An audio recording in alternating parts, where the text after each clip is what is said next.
બેટા મામલતદાર કઈ રીતે બનાય ગુજરાતની અંદર એના વિશે હું વાત કરીશ. બરોબર છે.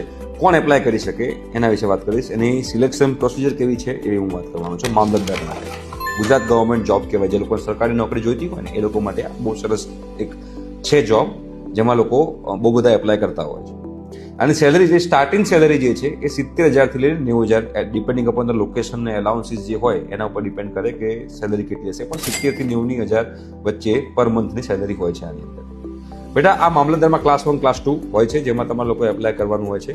જીપીએસસી જે છે એમાં તમારે એક્ઝામ આવતી હોય છે જીપીએસસીની, એમાં તમારે ક્લિયર કરવાનું હોય છે.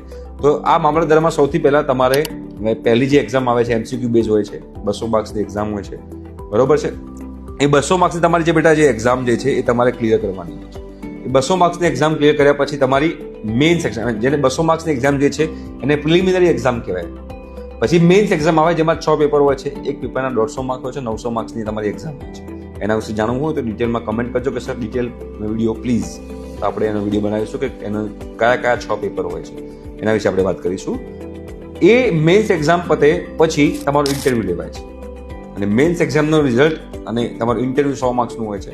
એનો સરવાળો થઈને જો તમારો રેન્ક આવતો હોય તો એ રેન્કમાં તમે લોકો સિલેક્ટ થાય છો અને તમારી ટ્રેનિંગ થાય છે અને પછી તમારું પોસ્ટિંગ થાય છે. તમારી વય મર્યાદા 20 થી 35 વર્ષની હોવી જોઈએ. બીજી વસ્તુ કે આમાં ગ્રેજ્યુએશન થયેલા હોવા જોઈએ. કોઈ પણ ગ્રેજ્યુએશન હોય, BCA, BCom, BBA, engineering, pharmacy, MBBS કંઈ પણ હોય, ગ્રેજ્યુએશન કરેલું હોવું જોઈએ. તો તમે લોકો આ મામલતદારમાં એપ્લાય કરી શકો છો અને તમે લોકો જોબ આની અંદર લઈ શકો છો. ઠીક છે. Thank you so much.